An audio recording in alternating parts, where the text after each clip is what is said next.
Bienvenue dans cette conférence du dimanche matin. Je m'appelle Patrick Beau, je me qualifie volontiers de curieux professionnel et j'ai la chance depuis quelques années maintenant de partager mes découvertes en vidéo sur ma chaîne YouTube Axolot et en livre notamment aux éditions Duno.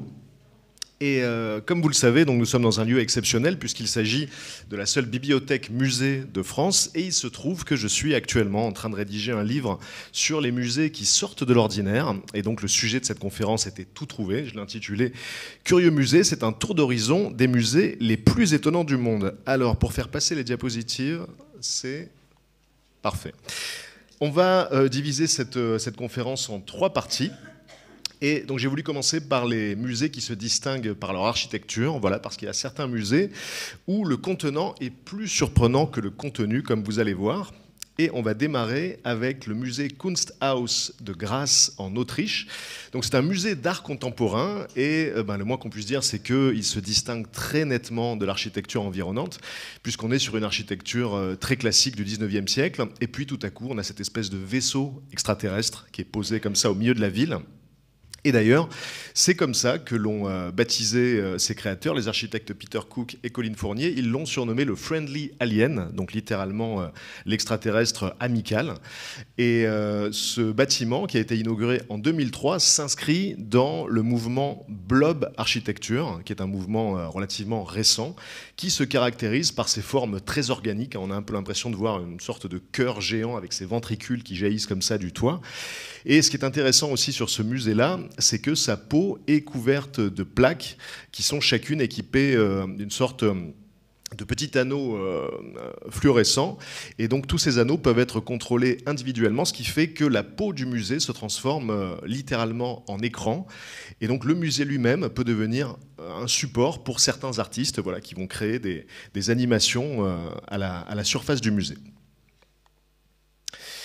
Le deuxième se trouve en Azerbaïdjan, à Bakou, et les plus perspicaces d'entre vous auront remarqué qu'il a littéralement la forme d'un tapis. C'est le musée national du tapis, mais il n'a pas toujours été comme ça. Donc il a été fondé en 1967, c'est le premier musée de l'histoire consacré au tapis, mais à l'origine, il était installé dans une mosquée du 15e, donc un bâtiment beaucoup plus classique. Puis il a été déménagé dans le musée Lénine de Bakou, et comme la fabrication de tapis est un des fleurons culturels de l'Azerbaïdjan, on a décidé dans les années 2010 qu'il lui fallait un bâtiment consacré. Et donc en 2014, l'architecte Franz Jans a conçu ce bâtiment en forme de tapis géant. Et donc les bâtiments qui prennent la forme des objets qu'on peut trouver à l'intérieur, ça a un nom, on parle d'architecture canard, de mouvement canard. Alors pourquoi? Tout simplement parce qu'il y a un bâtiment aux États-Unis en haut à gauche qui a littéralement la forme d'un canard. Donc à l'origine on y vendait des canards, aujourd'hui c'est devenu une espèce de monument commémoratif de ce mouvement, il se trouve aux États-Unis. Et à côté vous avez l'ancien QG de la société Longaberger qui fabriquait des paniers, des sacs. Et donc, je précise que les 2 anses géantes que vous voyez sur le toit du bâtiment, elles étaient chauffantes pour pas que la neige s'accumule sur les anses et les brise. En bas à gauche, vous avez un bar qui se trouve au Japon en forme de tonneau. Et enfin, en bas à droite, c'est tout simplement le siège de l'industrie de la pêche en Inde, à Hyperabad, voilà, qui est un poisson géant. Alors ce qui est intéressant avec ces bâtiments-là, c'est que forcément, ils se distinguent radicalement de toutes les formes d'architecture académique et classique, puisqu'ils créent à chaque fois une forme nouvelle et inédite. Nous partons au Mexique avec le musée Soumaya, qui a été inauguré en 2011 et qui lui aussi s'apparente un petit peu à une sorte de vaisseau extraterrestre comme ça qui se serait posé dans la ville. Donc c'est un bâtiment qui a été créé à l'initiative de Carlos Slim, qui est l'homme le plus riche du Mexique, un des hommes les plus riches du monde, et qui a tout bonnement demandé à son gendre, Fernando Romero, de concevoir un bâtiment étonnant, voilà, qui marque l'attention. Et le moins qu'on puisse dire, c'est que c'est réussi. Donc il fait 46 mètres de haut, il y a 6000 mètres carrés de surface, et la surface est couverte de 17 000 hexagones métalliques qui reflètent la lumière du soleil. Et à l'intérieur, on a 70 000 œuvres, voilà, qui vont du 15e au 20e siècle.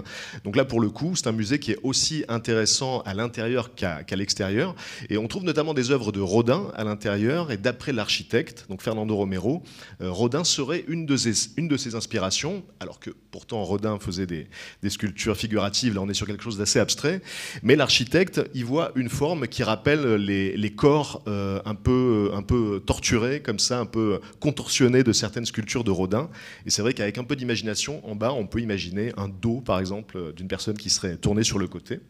Et Soumaya, donc, c'est le nom de la défunte femme de Carlos Slim. Alors celui-là, c'est un des plus surprenants architecturalement. En tout cas, c'est sûrement un des musées les plus bizarres des États-Unis sur ce plan-là, le Museum of Pop Culture, qui se trouve à Seattle. Il a été ouvert en 2020 et là aussi, c'est à l'initiative d'un milliardaire, Paul Allen, le cofondateur de Microsoft, qui est passionné de rock et de science-fiction. Donc, il a fait un musée qui est consacré à ces deux domaines-là. Et il a fait appel à l'architecte Frank Gehry, qui est très célèbre donc, pour ses structures un petit peu extravagantes. Et une des signatures visuelles de Gehry, c'est les plaques métalliques qu'on trouve sur ces bâtiments. Donc là, il y en a 3000 plaques métalliques multicolores. Et pour trouver l'inspiration, Frank Gehry, il a tout simplement pris des guitares, puisque c'est censé être un musée du rock. Et il a fait comme Jimi Hendrix à la fin de ses concerts, il les a brisés.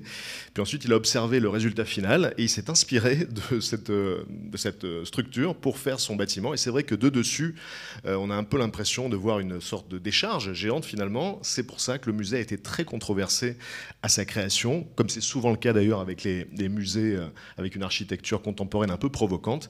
Et comme très souvent aussi dans ces cas-là, au bout de quelques années, le musée de la pop culture est devenu un bâtiment, un édifice emblématique et iconique de Seattle. Je vais passer celui-là parce que je n'aurai pas le temps de tous les faire malheureusement. J'ai préparé une conférence qui fait au moins une demi-heure, je pense, donc je vais essayer de la condenser. On va passer à présent aux collections. Donc là, on rentre à l'intérieur des musées cette fois-ci. Et saviez-vous que la plus grande collection d'objets vaudous au monde se trouve à Strasbourg ? C'est quand même pas forcément la première ville à laquelle on aurait pensé. Le musée Vaudou, il a été fondé en 2014 par Marc Arbogast dans un ancien château d'eau. Donc c'est le château d'eau de la gare de Strasbourg, donc un château d'eau de 1878. Et Marc Arbogast, c'est notamment le PDG des brasseries Fischer. Donc vous voyez les bouteilles de bière avec le petit bonhomme assis sur son tonneau, c'est lui. Et Marc Arbogast a toujours été passionné d'Afrique et de vaudou depuis son plus jeune âge. Et avec le temps, il a assemblé une collection assez colossale qu'il a donc installée dans ce château d'eau, dans ce musée. Et ce qui est intéressant, c'est que pour des milliers de personnes dans le monde et en Afrique en particulier, le vaudou, c'est une religion très vivante qui repose sur l'idée que notre vie est connectée à un monde invisible peuplé d'esprit et d'énergie. Et donc, pour beaucoup de gens, les objets qu'on trouve dans ce musée, c'est pas simplement des œuvres d'art ou des artefacts archéologiques, c'est vraiment des objets religieux chargés qui, voilà, pour les personnes qui croient en cette religion, peuvent être même potentiellement dangereux. Donc c'est pour ça que le musée peut parfois être assez controversé. Et on y trouve plus de 1500 pièces. Et donc pour la petite anecdote, quand j'y étais allé pour tourner un reportage, j'avais fait une offrande à une entité vaudou. J'avais dû cracher du gin dessus. Et j'avais très mal craché. Hein. C'était un petit peu comme si je m'étais gargarisé après m'être lavé les dents. Du coup, j'avais eu peur d'être maudit, mais non. Tout s'est bien passé par la suite. J'avais prévu de vous mettre l'extrait, mais là aussi, j'aurai pas le temps. Peut-être qu'on aura le temps d'y revenir. Voilà. Ça, c'est un des musées les plus étonnants des États-Unis. Le House on the Rock, qui se trouve dans le Wisconsin. C'est un peu un musée des musées, d'une certaine manière, puisque on y trouve 18 salles gigantesques qui, chacune, contiennent leur propre musée avec des thèmes différents. Donc c'est un endroit qui a été fondé en 1960 par un certain Alex Jordan, qui s'était mis en tête de construire une maison sur une colonne rocheuse de 20 mètres de haut, d'où le nom House on the Rock. Et au-delà de la maison originale qui compte 14 pièces et qui peut être visitée, on trouve donc 18 sections, dont une qui contient le plus grand carrousel du monde, 269 animaux. Il y a une salle consacrée à la musique dans laquelle on trouve un orchestre constitué de plus de 80 automates qui joue pour de vrai. Il y a aussi une salle qui est consacrée à la mer, tout simplement, au monde marin et nautique. Et on peut y voir une baleine, une reconstitution de baleine de plus de 60 mètres qui est happée par un calamar géant. Bon, là, on ne voit pas le calamar, mais il faut l'imaginer derrière la baleine. Il y a une salle consacrée aux orgues, avec 3 des plus grandes orgues de théâtre jamais construites. Et ça, ce couloir que vous voyez là, c'est le couloir de l'infini, donc qui surplombe la forêt. Le musée est entouré de forêt. Et donc c'est un long couloir comme ça, qui termine par une forme de pointe, mais ça crée l'illusion qu'il n'en finit plus, d'où son surnom de couloir de l'infini. Le Victor Wynne Museum, donc ça c'est un musée qui a une place particulière à mon cœur. Donc c'est un des musées les plus bizarres de Londres, en Angleterre. Il a 10 ans cette année. Voilà, il a été ouvert en 2014 et c'est la création de l'étrange Victor Wynne, qui est une sorte de dandy, artiste, un homme fascinant qui est un grand collectionneur devant l'éternel. Et en fait, il a voulu créer son propre cabinet de curiosité dans le plus pur esprit des cabinets de curiosité de la Renaissance. Et donc on y trouve les catégories classiques des cabinets de curiosité. Donc Naturalia, c'est la nature, des animaux, des plantes. Artificialia, c'est les artefacts, les œuvres d'art, les poupées, les meubles. Scientifica, vous l'avez compris, c'est des objets liés à la science. Donc on a par exemple un crâne éclaté qui était utilisé en anatomie notamment. Et Exotica, c'est des animaux qui viennent de pays lointains. Donc on peut le voir avec les oiseaux. Il a vraiment reconstitué cet esprit de cabinet de curiosité et il revendique une vision incohérente du monde, puisque tous ces objets, qui sont très très différents les uns des autres, finalement n'ont d'autres points communs que la fascination qu'ils peuvent exercer sur leur public. Et je disais que c'est un endroit qui a une place particulière pour moi, parce que là aussi, on était allé tourner un reportage dans ce musée-là, et quelques mois après la diffusion de la vidéo, j'avais reçu un mail de Victor Wynne, qui n'était pas sur place pendant le tournage, et qui m'avait dit, écoutez, depuis que vous avez diffusé votre vidéo, on a des Français tous les jours qui viennent voir le musée, et pour me remercier, il m'avait envoyé un ourson à 2 têtes, parce qu'il fabrique lui aussi des curiosités, et quand mon fils est né, il m'a renvoyé un ourson à 2 têtes. Donc voilà, mon fils était sûrement le seul bébé avec un ourson monstrueux dans son landau, et Victor Wynne a une maison de famille à Gordes, donc il est assez régulièrement de par chez nous. Le musée phallologique à Reykjavik en Islande, voilà, qui est assez explicite. Hein, on a vite compris à quoi il est consacré, ce musée-là. Il a été créé un peu comme une blague en 1997 par un Islandais qui a fini par accumuler une collection de spécimens de pénis assez conséquente. On en a 286 spécimens qui viennent de plus de 100 espèces. C'est un musée unique au monde.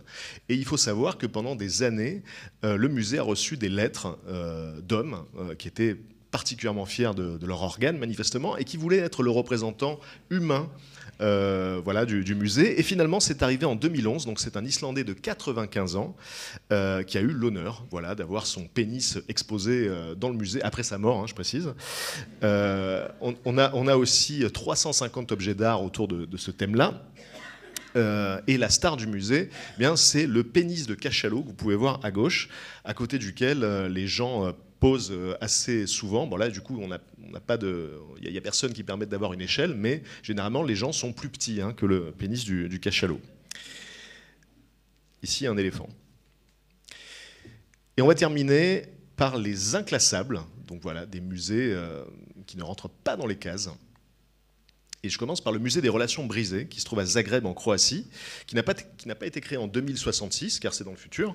Il a été créé en 2006 par un couple de Croates dont je vous épargnerai la prononciation du nom, juste après leur rupture. Voilà, c'est 2 artistes croates qui se sont séparés et ils ont décidé de collecter des objets qui étaient liés aux histoires amoureuses des gens.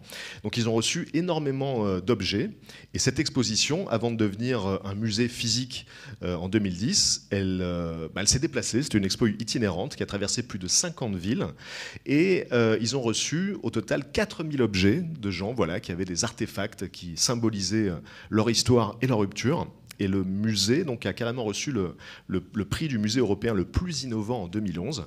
Et donc on peut y trouver des objets tels que cette hache, voilà, qui a été utilisée pour découper les meubles d'un ex, tout simplement. Et donc la personne a donné la hache au musée avec un petit texte explicatif, mais c'est toujours anonymisé, donc c'est juste des histoires comme ça qui flottent. Ce nain de jardin a été jeté sur le pare-brise de la voiture d'un ex-mari le jour du divorce. Voilà. Et le grille-pain, eh bien, il a tout simplement été subtilisé par une personne parce que son ex adorait les tartines grillées.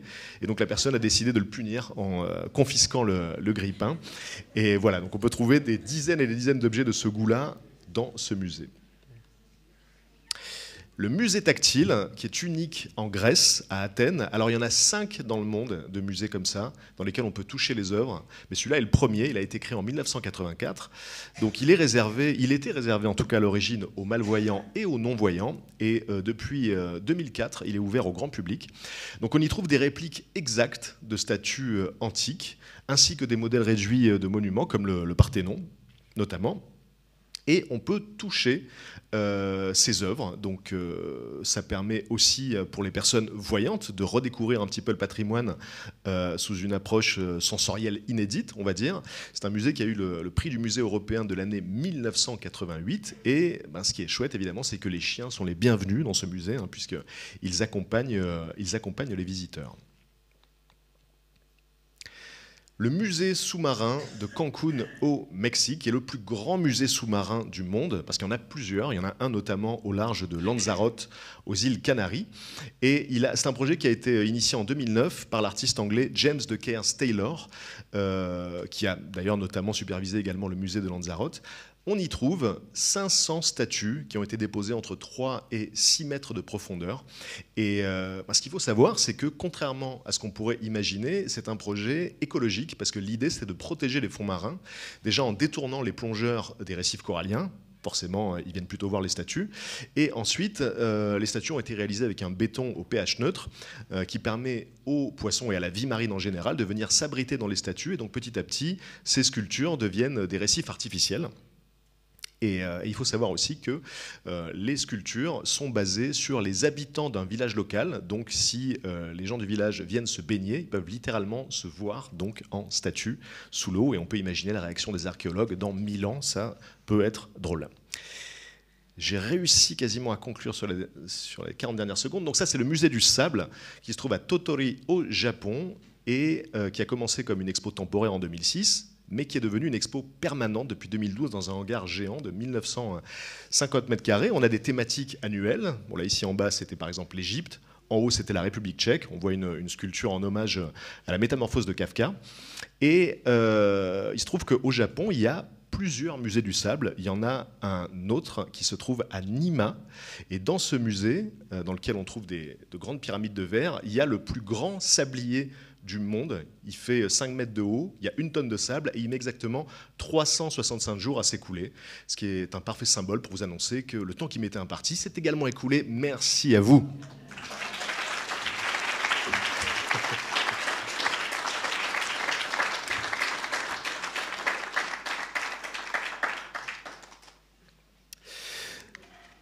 Merci. Alors du coup, en attendant les questions, je vais revenir sur celui que j'ai passé au début.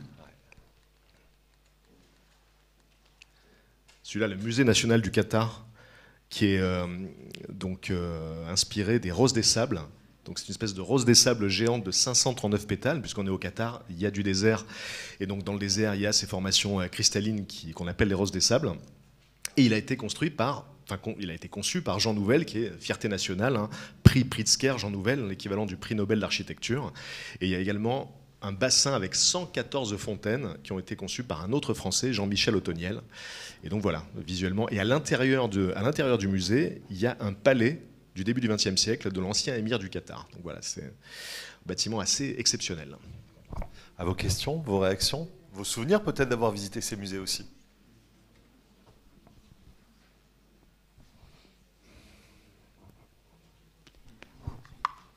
Monsieur.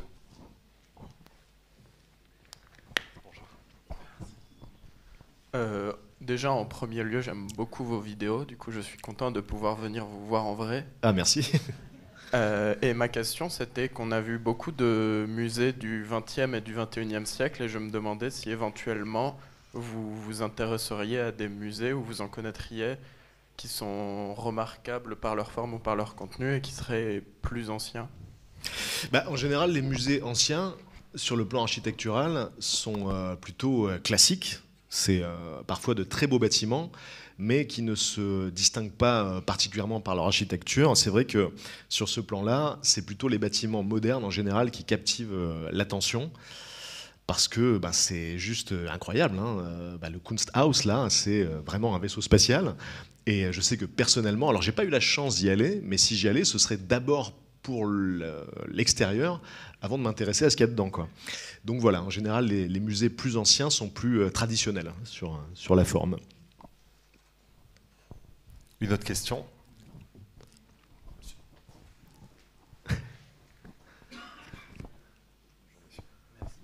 Bonjour. Salut. Bonjour. S'il devait y avoir le musée Patrick Beau, il ressemblerait à quoi? Attends, là, tu me poses une colle.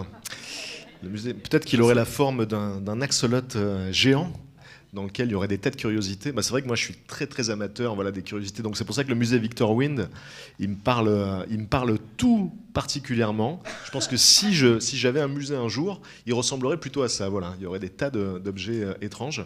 Et il faut savoir que Victor Wind habite dans une maison qui est elle-même remplie de curiosités, mais beaucoup plus soft et légère que celle-là. Parce que, bah, pour en avoir discuté avec lui, ce genre d'horreur, comme on peut voir en haut à gauche, il aime bien les avoir dans un musée, mais pas dormir à côté. Donc voilà, ça reste quand même un homme normal.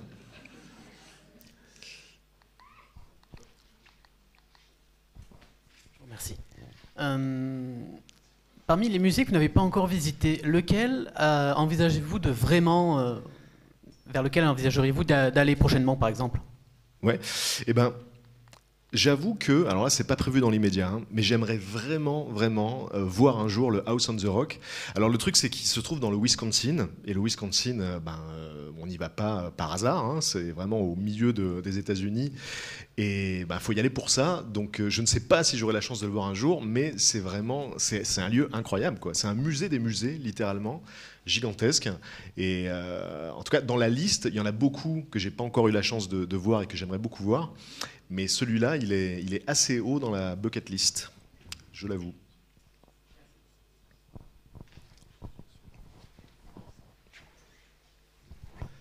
Bonjour, dans quelle catégorie classeriez-vous l'Ingabertine?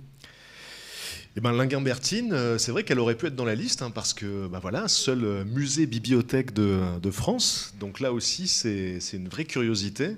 Et je trouve que c'est une chance vraiment d'avoir ce bâtiment dans le Vaucluse. Et alors, je ne sais pas si vous avez tous eu l'occasion d'aller voir les collections en haut, les cabinets, les livres, les tableaux. C'est magnifique. Mais oui, je pense qu'elle aurait clairement mérité une place dans la liste.